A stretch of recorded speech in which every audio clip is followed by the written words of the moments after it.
Are you coming to the tree where they strung up a man?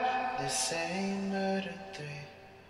Strange things that happen here. How stranger would it be if we met at midnight in the hanging tree?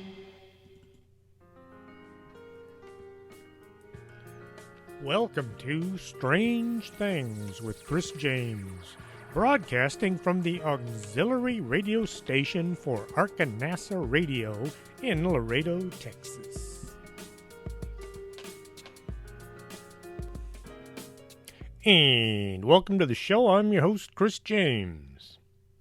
All the past shows, with the exception of 2, are now available on iHeartRadio. As of right now, there are 255 shows you can listen to. I found out not only am I missing a couple, but they never made it to YouTube. The MP3 and MP4 are not on my external hard drive.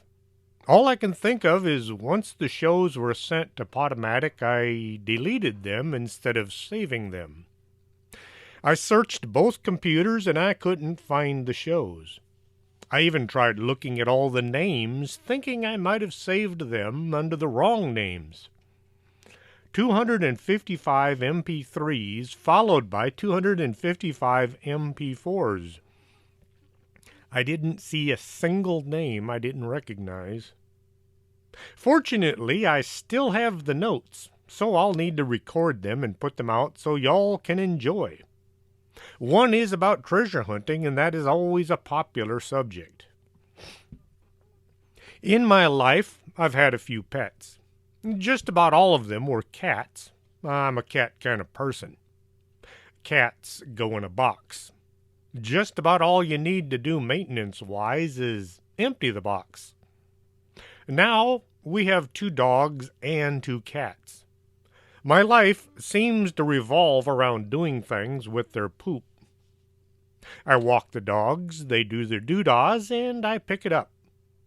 The cats use their box, and I clean it out. The odd thing is, the box fills up real fast. I think I might have more cats sneaking in, making deposits late at night.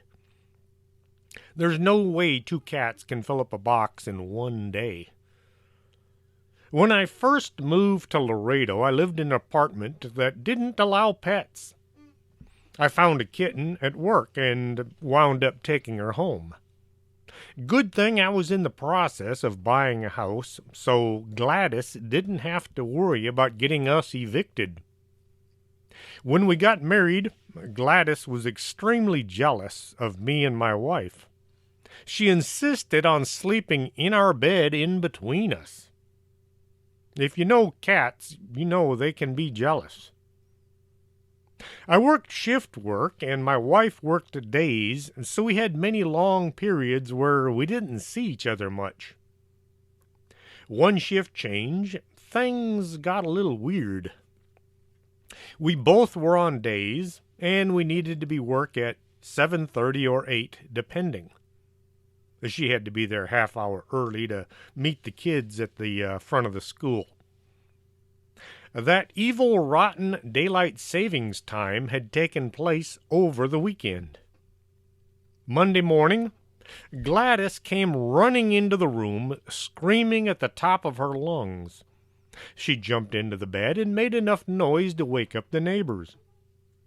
My wife and I both woke up wondering what the big deal was. Was there a fire? Was Timmy trapped in a well? And then the light came on. We both had to be at work in an hour. Jumping out of bed, I spotted Gladys with a smirk on her face. Try picturing a cat's face. Yes, they can smirk. Had Gladys not woke us both up, we'd have been late for work. In my entire career, I was never late for work. My wife has never been late either. From that day on, Gladys acted as if she'd saved our lives or something. I still wonder why she woke us up that day. Did she know we needed to get going? Was she somehow aware we'd forgotten to set the clock? Do cats even know how to read a clock? Somehow, she knew. We wound up with a dog, Mark Twain, when our neighbor found him on her front yard. After several days of nobody coming to get him, she brought him to us. He looked like he'd been living on the streets for weeks, and so I gave him a bath. Well, I gave him several baths and some food. It soon became obvious Mark wanted to be everywhere we were, so on our camping trip we took him along. Other than barking at strangers, he behaved very well. We drove north to Elkhart, Indiana, to see the RV museum. If you haven't been there yet, you should go. It's something else. If you're wondering why there's an RV museum in Elkhart, Indiana, it's because something around 85% of all U.S. RVs are made in Elkhart. The place is infested with RV dealerships and RV parks and RV repair shops and RV supply stores. We thought we'd spend a couple hours and then hit the road for Point Pleasant, West Virginia, to see the Mothman Museum. Well, the RV museum was so interesting, we wound up staying there most of the day. We didn't get going until about 3 o'clock in the afternoon. It's an 8-hour drive to Point Pleasant from Elkhart. As the sun was going down, we decided to stop at the next RV park we came to. My wife got her tablet out and searched. It said, well, there's an RV park ahead in Chillicothe, Ohio. There was a bunch of pictures showing what the park looked like, and there was a nice little map showing how it was located and how it was set up. She entered the address on the GPS, and we followed the directions. The device said, turn onto a side road, and we turned, and we continued for what was supposed to be just a couple of miles. Suddenly, the GPS shut off. It just went black, all at once. I had continued for just a couple of miles, hoping to see an RV park sign. The GPS popped back on, and it said we had passed the park. Now, if you're familiar with most GPSs, they come on and they say, do you want to look at the map, or do you want to enter an address where you want to go? You have to push a button a couple of times until you actually get to the map setting.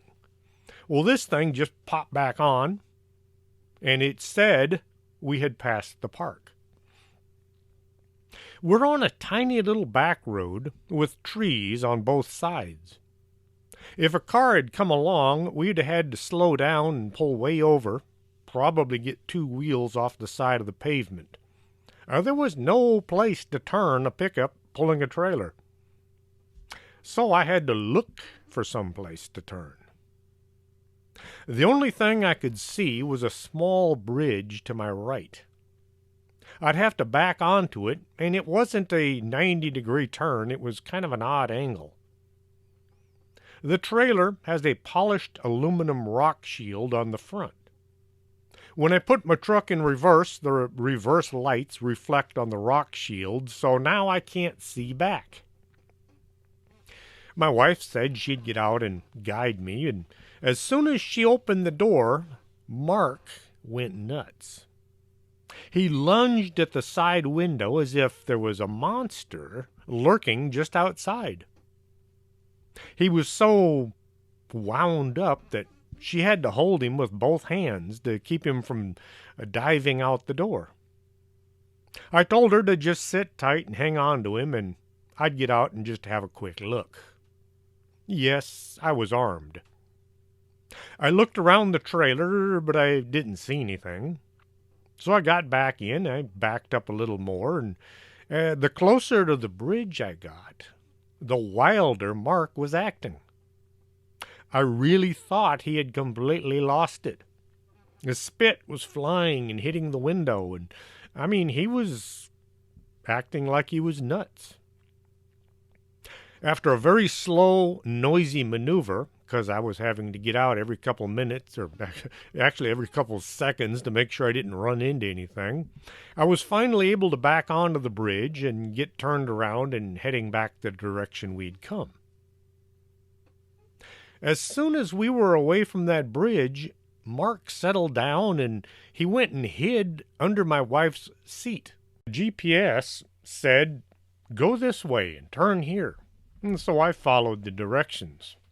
We took a left onto another side road, and we drove for a ways, and it said take another left, and we took another left, and after a few minutes we had completely driven around this little mountain.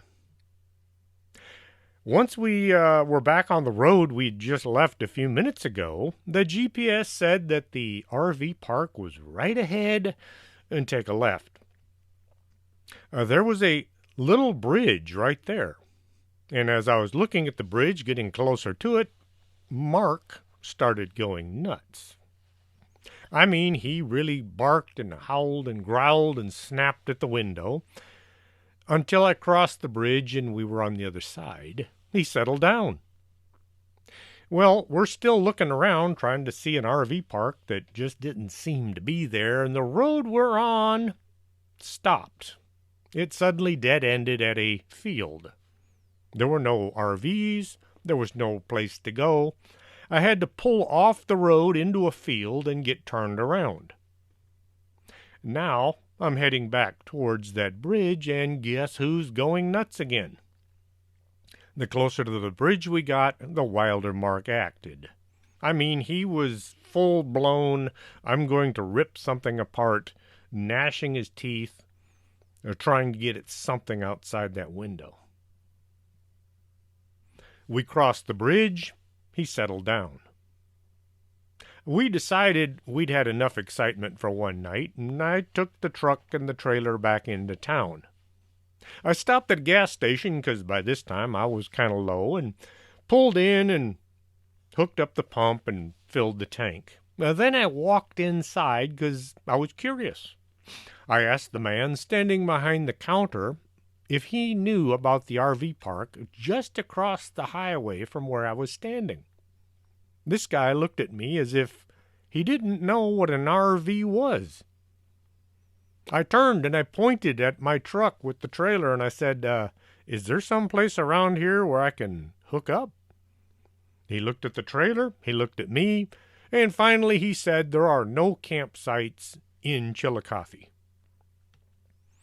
Thanked him, jumped in the truck, and we took off down the road. We decided we'll just keep going until we get to Point Pleasant. By the time we arrived in Point Pleasant, West Virginia, it was around midnight. Oddly enough, the managers of the park had just pulled in. They were just going into the office as I was pulling into the park, so I followed them in, told them I needed a spot, and, well, they told me there was one spot still available. So I backed in, we hooked up, and we're getting ready for the night. There's a guy sitting at the RV right next to us. He's got a little campfire going, and he was drinking a couple of beers.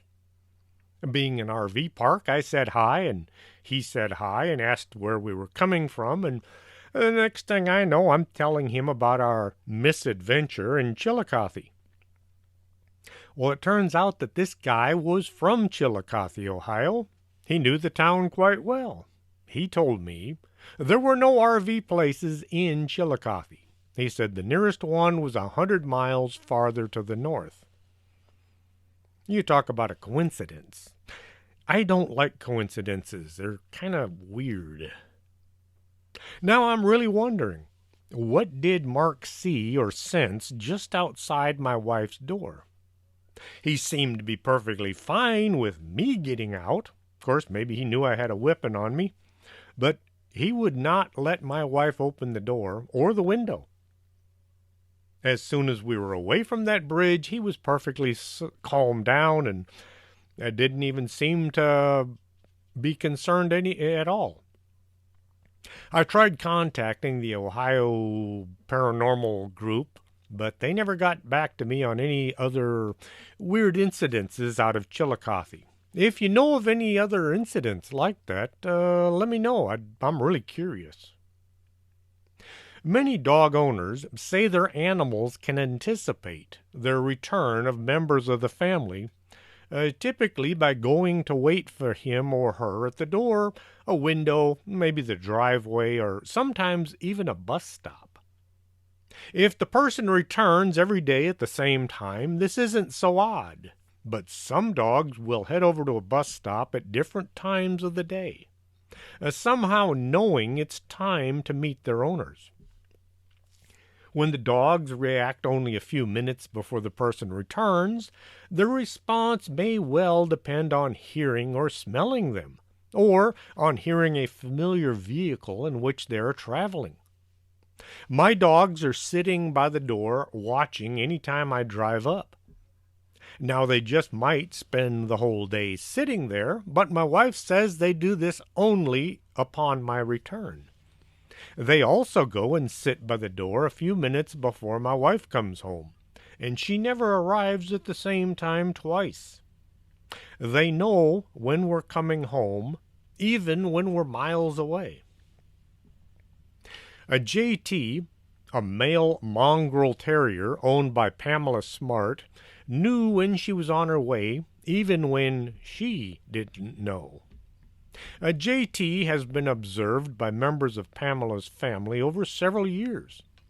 On many occasions, the dog went to sit by the door as much as an hour before she was going to get home. Some tried to explain this away by saying the dog was reacting to the family, knowing she was coming. The family said they usually had no idea what time their daughter was going to return, but the dog did. In April 1994, Pam read an article in the Sunday Telegraph, a British newspaper, about a research that Rupert Sheldrake was doing on this phenomenon, and she volunteered to take part. Pamela had adopted JT from the Manchester Dogs Home in 1989 when he was still just a puppy. The two became very close. She lived in Ramsbottom, Greater Manchester, in a ground floor flat next door to her parents, William and Muriel Smart, who were both retired. A flat isn't an apartment in England. When Pam goes out, she usually leaves JT with her parents. Ramsbottom. Where have we heard that name before? Oh, yes. Despicable Me 2.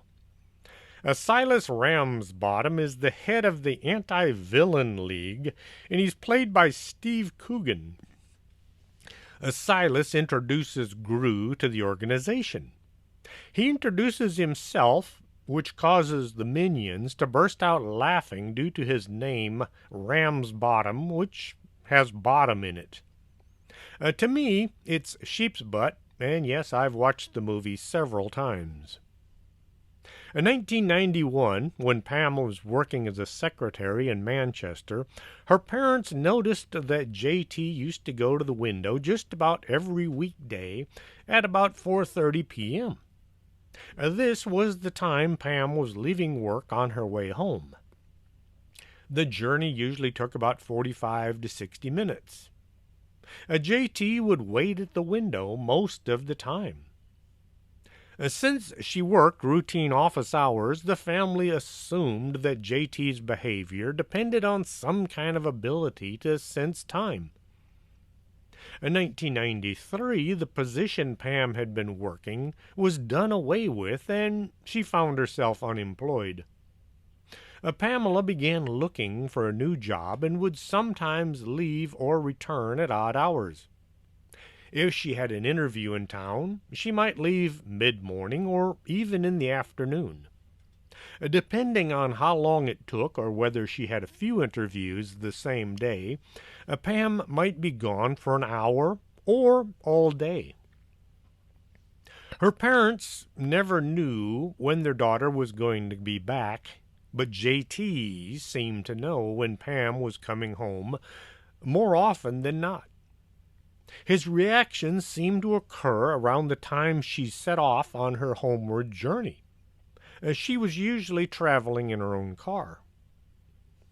The folks doing the investigation on the dog's behavior started out by having the parents keep track of when Pam left home, what time JT began to act as if she were on her way, and what time Pam actually got home. The parents were also to write down if they knew what time Pam was coming. The investigations also involved videotaping JT's behavior during Pam's absence and what he did in preparation of her return. The investigators said JT's reactions can't be explained in terms of routine sounds or the sound of the family vehicle or knowing Pam's parents of her time of return, or whether her parents knew what time she was going to return. They said JT's reaction may well depend on an influence from Pam herself that the dog detected in a manner currently unknown to science.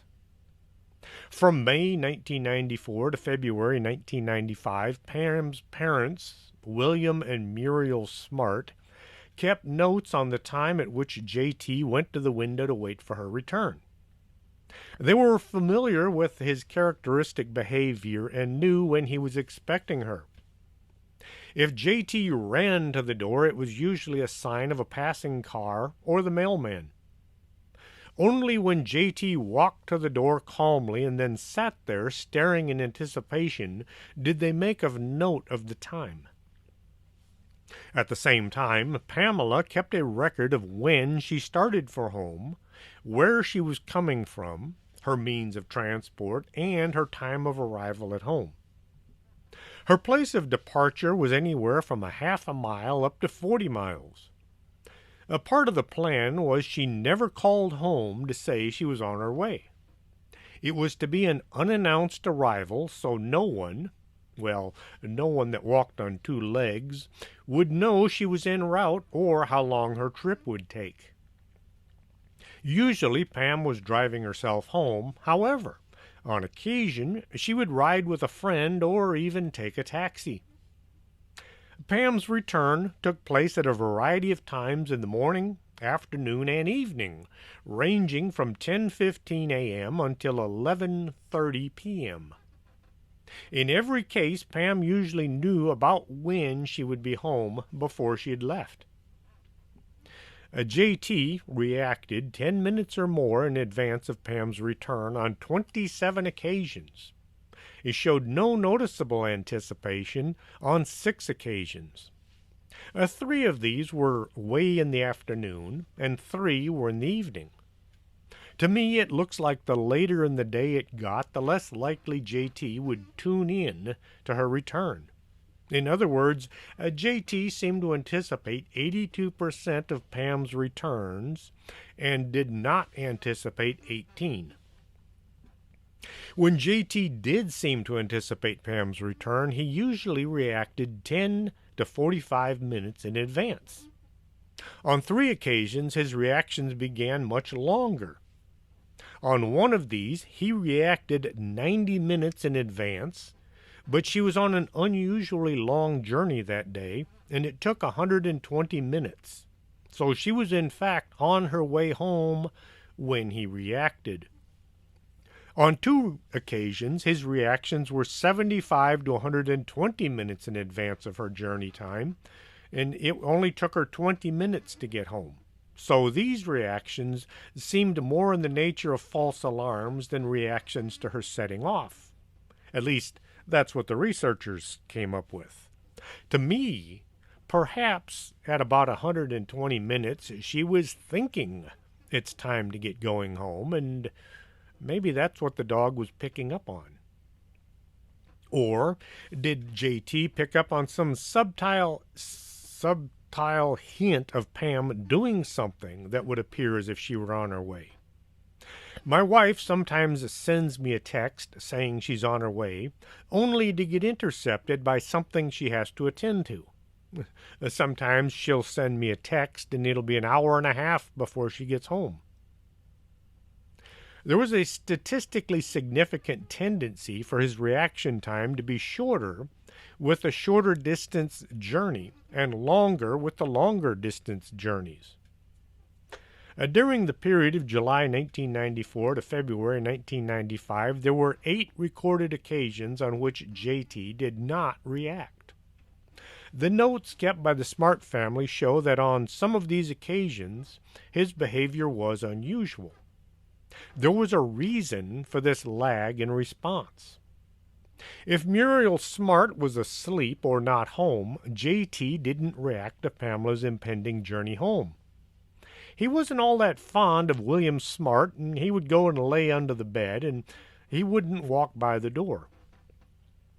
This brings up a possible kink in the dog's ability to psychically pick up on someone's return. Could the mother also have some kind of a link to Pam, and the combination of dog and mother make a link strong enough to make a visible reaction? It could be as odd as 80% dog and 20% mother, but you have to have both of them in order for it to work. Now I'm going to take a brief pause right here and let the company play a couple of commercials. Don't go away, we'll be right back after this. On all the 55 occasions on which JT did react, Mrs. Smart was present and awake.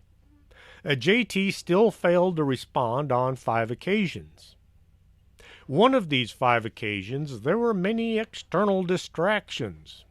A neighbor's dog was in heat, and she was out strolling for a boyfriend. There were a lot of suitors hanging around, and the female and JT was more interested in what was going on right outside than what was happening miles away involving Pam and her trip home.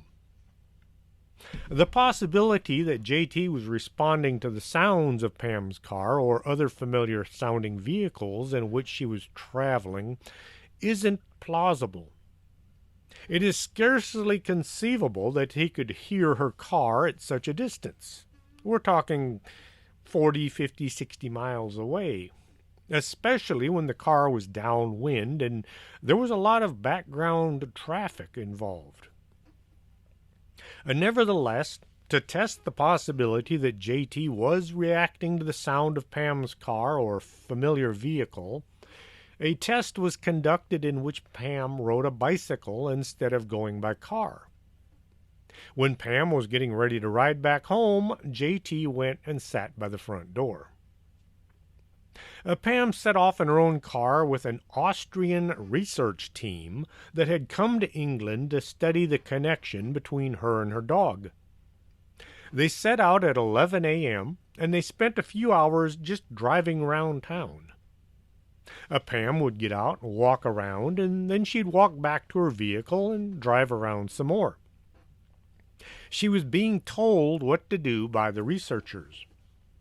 She had no idea where she was going each time she got into her vehicle. A part of the research team was at her parents' house watching JT. They videotaped all of his movements.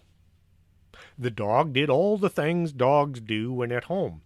He walked around, passing the door several times without any interest whatsoever. He laid on the floor a few times and took a nap. At no time did JT give the impression he was waiting for Pam to return. At 2:45, the Austrian researchers told her it was time to head home. However, instead of driving her car, she was told to take a taxi. At the same time she was walking to the taxi stand, JT perked up and walked to the front door. This was his sign he was aware Pam was on her way home. How did he know that she was about to come back? She hadn't even gotten to the cab stand yet.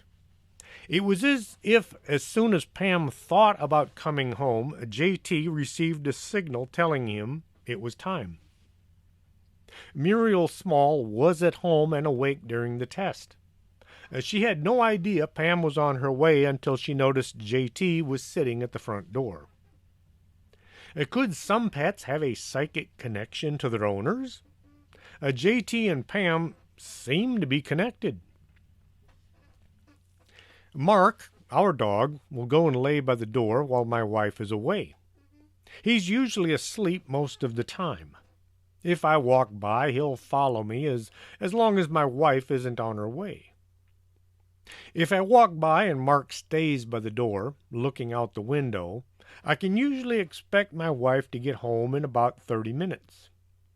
Since she never comes home the same time twice, well, maybe he knows. I don't have the time or the patience to study whether or not he knows when she's coming. Em, our poodle, will jump up and lay on the recliner next to my desk. If I get up and walk to the kitchen to get more coffee, she'll just watch me go by, maybe wag her tail. If, on the other hand, I get up thinking about walking through the kitchen to the bedroom, she'll be right there underfoot as soon as I stand up. She seems to know why I'm leaving my office. It's not the coffee cup in my hand because I kind of carry it all the time I'm up. It's almost a part of my hand. I've been paying more attention to her reactions while I've been working on this show, and to me it seems like she knows why I stand up. Cats are rapidly becoming more popular than dogs. More folks are living with 1 or 2 cats. Dogs have owners, but cats have staff. If we go anywhere, our dogs run to the door to see us off. When we come home, they're there to greet us.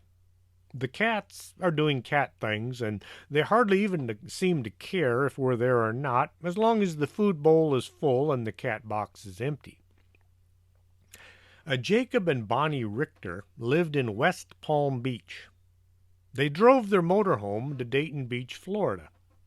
Holly, their 4-year-old tortoiseshell cat, went with them. Some cats travel with their staff, while others don't care for leaving the house. The couple said the cat was scared by fireworks and it ran out the door of the motorhome. She didn't come back that night, and the couple began to worry. Here they were, 200 miles from home, and their cat was missing. They spent the next day searching the RV park, asking anyone and everyone if they'd seen Holly. If you've never been RVing, it's way different from staying in a hotel or a motel. If you walk around, folks will talk to you as you go by. I've gone off and I've left my cell phone sitting on a table in front of our RV, and I've gone off and left the door to the trailer wide open. I know this is not a good idea, but while camping you get a feeling of being so relaxed you do things you'd never regularly do. So Jacob and Bonnie walked around the entire campground asking and looking for Holly. They printed up some flyers and posted them on bulletin boards all around the RV park. They expanded their search to the surrounding neighborhood. It's a sick feeling when you can't find a pet. It's even worse when you now have to drive away minus your furry friend. As their vacation came to an end, the couple had to unhook their motorhome and drive away. Nearly 2 months passed by. The couple were getting used to not having Holly around anymore. Barbara Mazzola, who lived in West Palm Beach, spotted a cat in her yard. It was thin and kind of worn-looking. When she approached it, the cat just gave her the look, saying, "How about some tuna and a nap?" Cat people will know that look.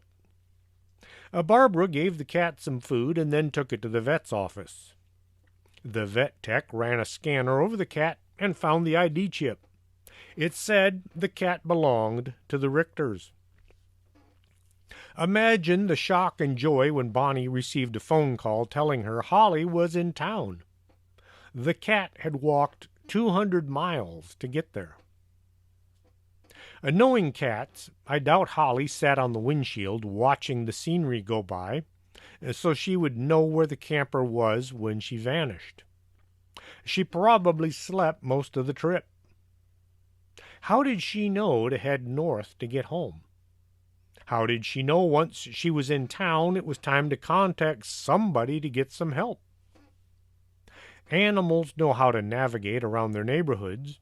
Some can go long distances without ever having been in that part of the country before.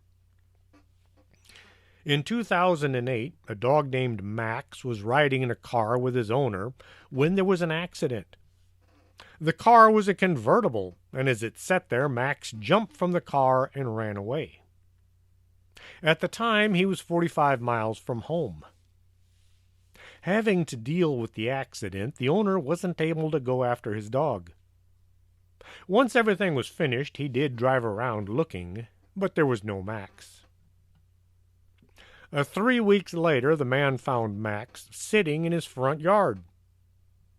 45 miles isn't all that far until you have to walk it.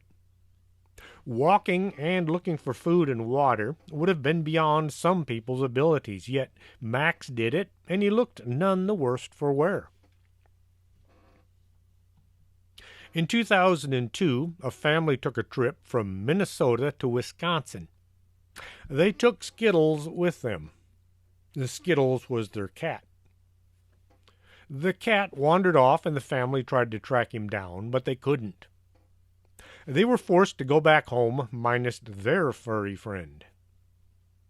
140 days later, Skittles showed back up at their home. He had walked 350 miles to get there. I wonder how cats know which direction they need to head while in a situation like this. Are they following ley lines, maybe? Are they using the stars? What is it that a cat can see that we can't that tells it, head that direction?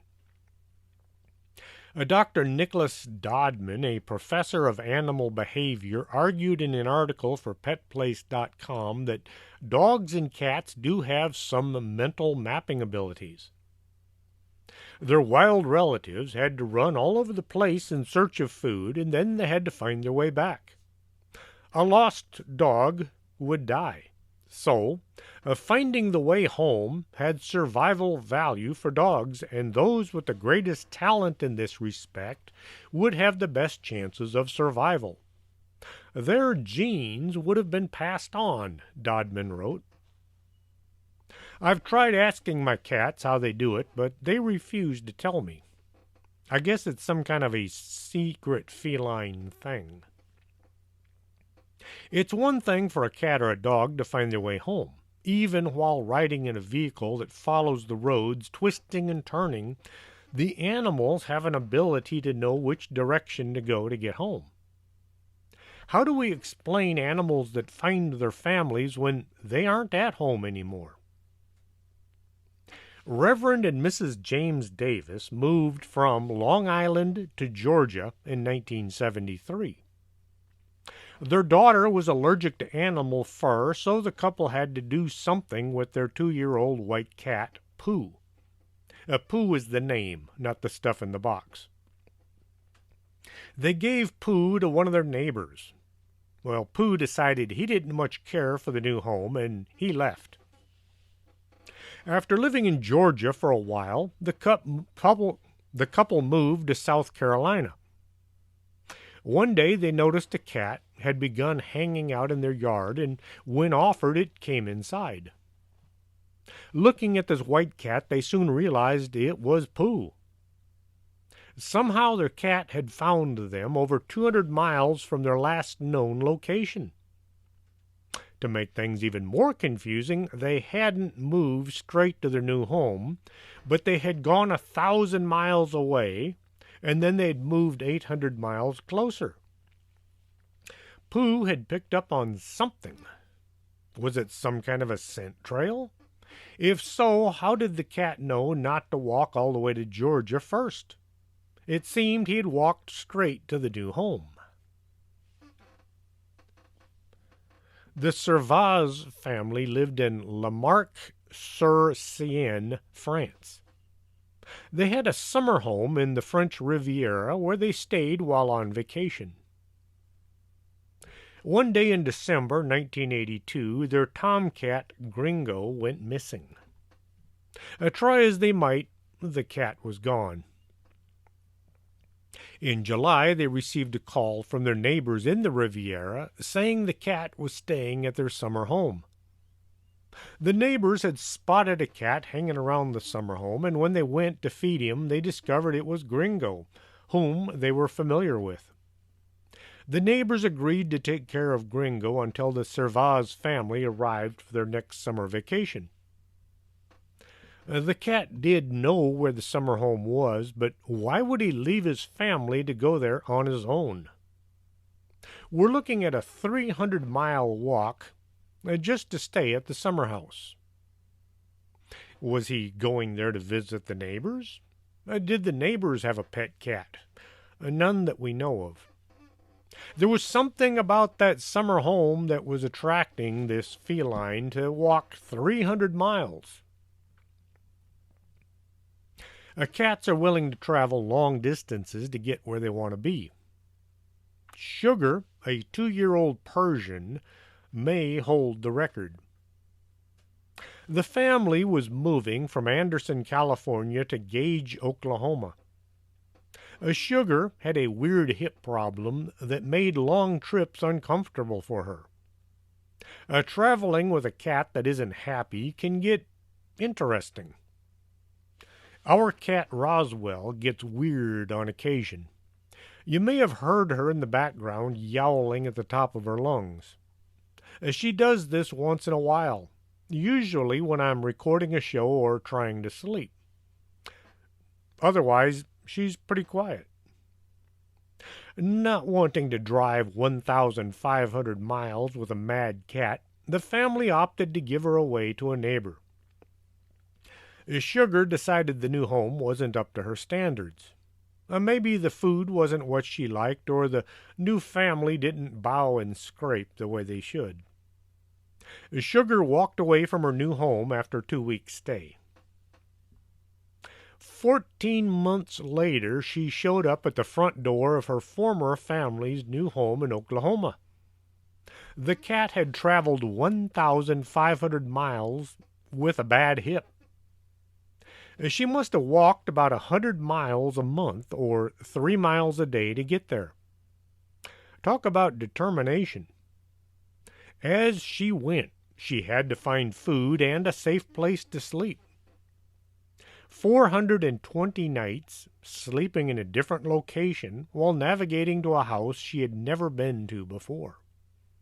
Having a bad hip, it would have been very difficult for her to hunt for food, so she would have had to have found houses along the way that had cat food set out for her, or maybe even dog food, but the whole thing is somehow this cat survived 420 days and nights to travel to her owner's new home, a home she had never been to before.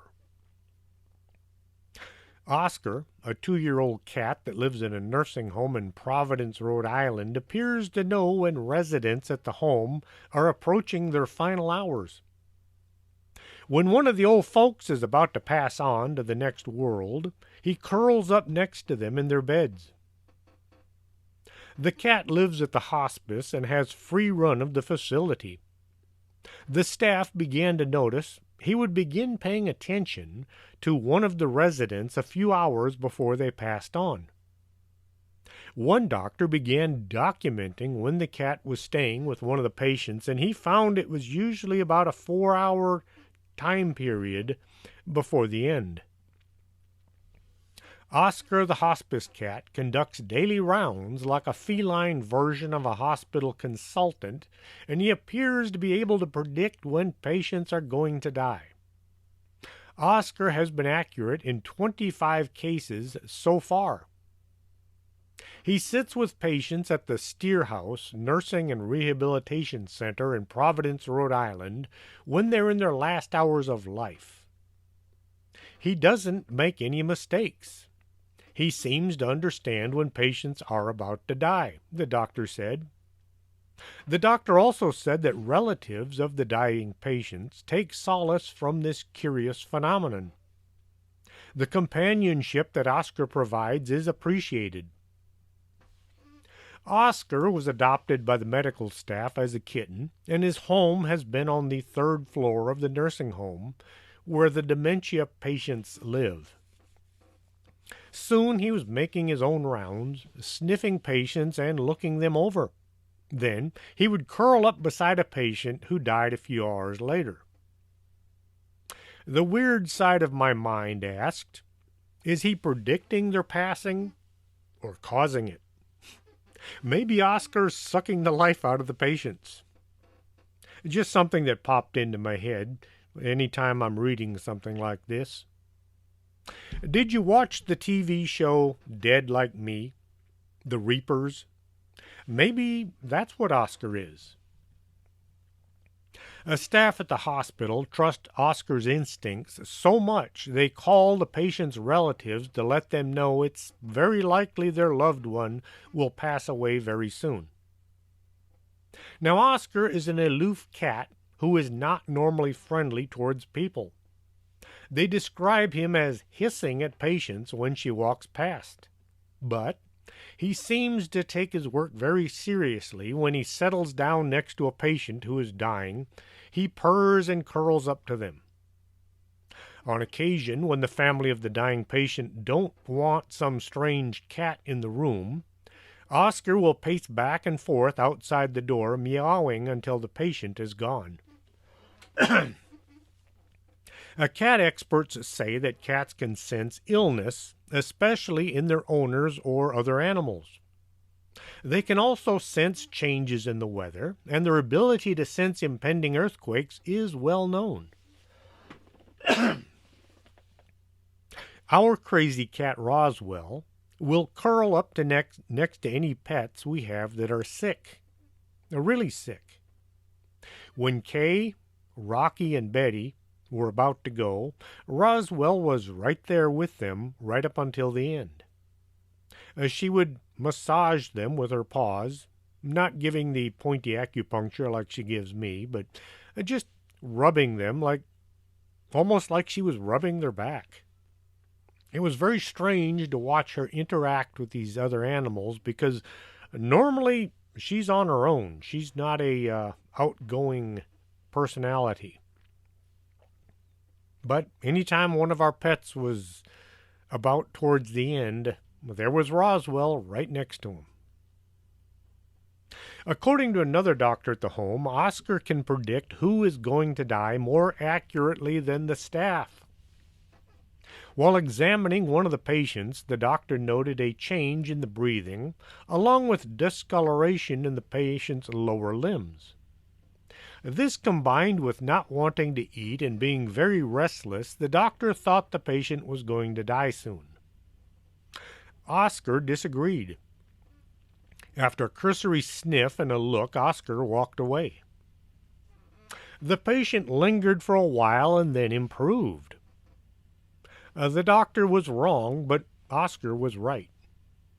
When Oscar finally began paying attention to the same patient, they were gone within 2 hours. Doctors and staff wonder if Oscar is picking up on some smell or maybe a change in the electrical activity inside the patients. There is a commendation wall plaque at the nursing home awarded to Oscar by a local hospice agency. The plaque reads, "For his compassionate hospice care, this plaque is awarded to Oscar the cat." It's amazing what some animals can do. Dogs are spectacular sniffers. Reminds me of that joke. I used to have a dog that didn't have a nose. How did he smell? Terrible. They can find a treat hidden in just about anything. They can also detect a pill stuffed inside a hot dog. They'll chew and swallow the hot dog and then spit out the pill. Sierra, a Siberian husky, was able to detect the scent of her owner's cancer long before doctors were even able to identify the disease. Stephanie Herfel of Milwaukee, Wisconsin, had been dealing with abdominal pain for some time. Doctors examined her and prescribed some pills, but they had no idea what was causing the pain. Her new puppy Sierra seemed to know more about what was causing the pain than the doctors. The dog put her nose on Stephanie's lower belly and sniffed so intently that Herfel thought she'd spilled something on her clothes. The dog did it a few more times, and then it went and hid. Later on, Sierra tried to show Herfel that something more serious was going on by curling up in a ball and hiding in the back of the closet. It turned out Sierra was right. Herfel made an appointment with a gynecologist, and she was diagnosed with stage 3 ovarian cancer. She later underwent a full hysterectomy to remove the bad parts, and this was followed up with chemotherapy. Herfel finished treatment April 2014. A year later, Sierra went and hid again. This time the cancer was back, and it was in Herfel's liver. In 2016, Sierra returned to her spot in the back of the closet. This time, Herfel's pelvic area had cancer. Sierra had the same reaction when Herfel had a friend over who also had ovarian cancer. When Sierra reacted to a worker remodeling the kitchen, Herfel passed on her suspicions to the worker that they may have cancer and they should go get it checked.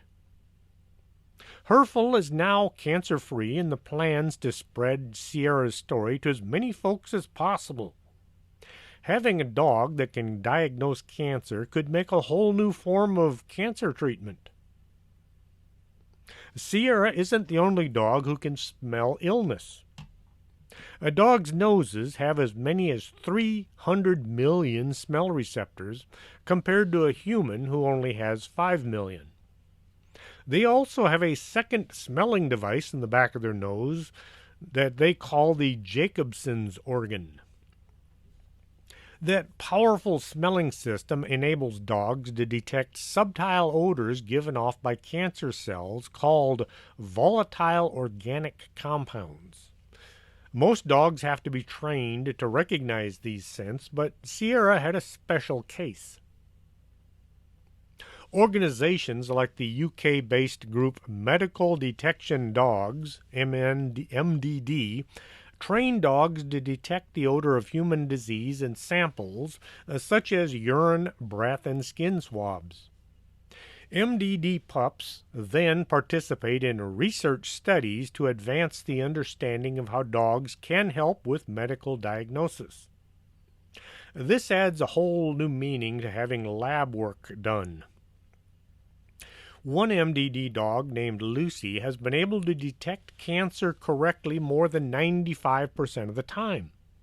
That is far more accurate than the lab tests used for diagnosis. Most lab tests are 65 to 75% accurate.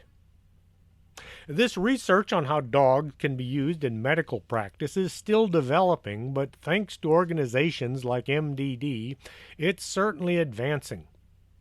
Someday soon, when you visit the doctor, you might be sniffed from head to toe to see what's wrong with you. There are 4 trained beagles that were tested to see if they could distinguish between a normal blood sample and a blood sample from a cancer patient. The results showed that the dogs were 97% accurate with differentiating the samples. Cancerous cells produce a very specific odor. In late stages of the disease, even humans can detect it. With a sense of smell, researchers estimate is between 10 and 100,000 times superior to ours. Dogs can detect this smell far earlier in the disease progress, even while the cancer is still in situ, or has not spread from the site where it first formed. They don't need to smell the growth directly. Dogs can detect the scent on waste matter like breath.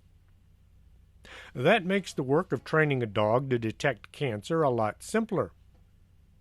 Dinah Zafiris, a founder of the nonprofit cancer dog training organization named In Situ Foundation, developed the first protocol for training cancer-detecting dogs. Having trained 52 dogs to detect cancer, she now trains dog handlers from around the world. The goal is to help spread this life-saving knowledge to all who need it. Training the dog is a lot easier than training the human to work with them. The handler has to be able to watch the dog work and determine if the dog detects something.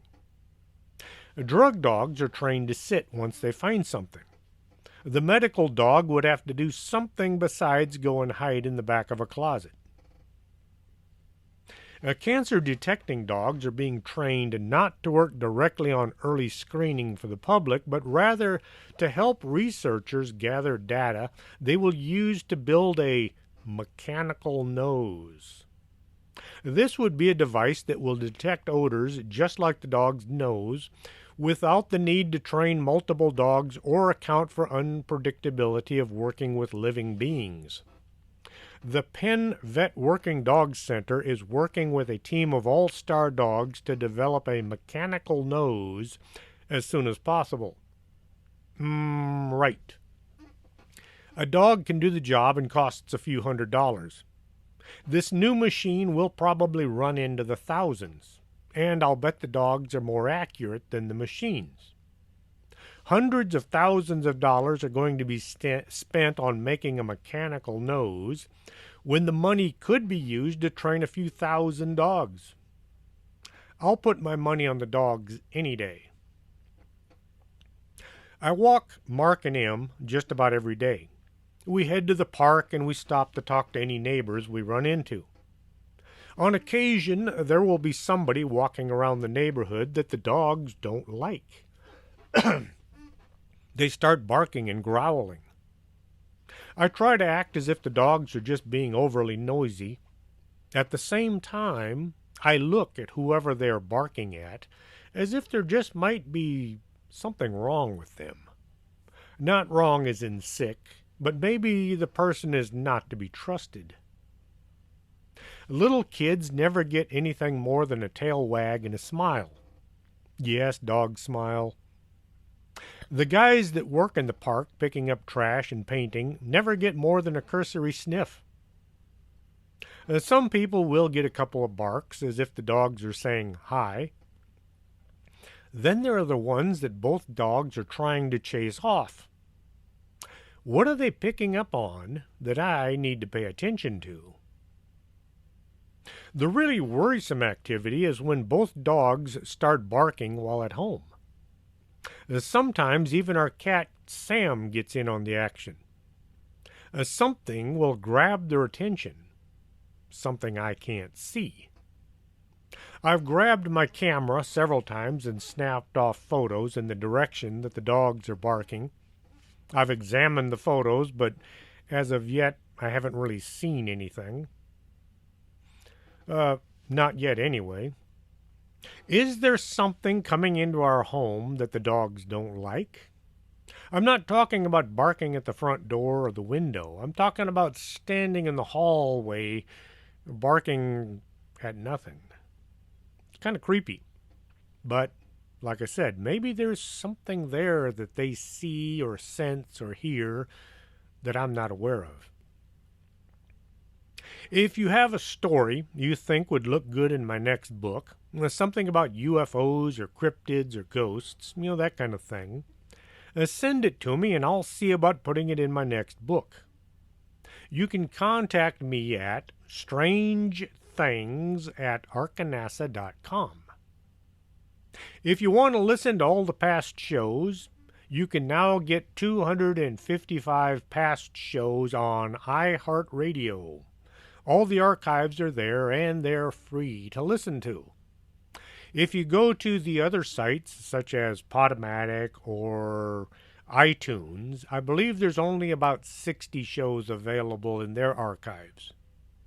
Now, you go to some of the other podcast sharing sites like TuneIn, Stitcher, places like that. They should have all the archives available as well. But right now, I don't know for certain. I need to go check. Hope you enjoyed tonight's show. If you did, tell your friends, tell your neighbors, heck, tell people on the street corner that you don't even know. Let them know what they're missing. Until next Saturday, this is Chris James for Strange Things. Are you coming to the tree where they strung up a man? They say murder three. Strange things that happen here, no stranger would it be if we met at midnight in the hanging tree.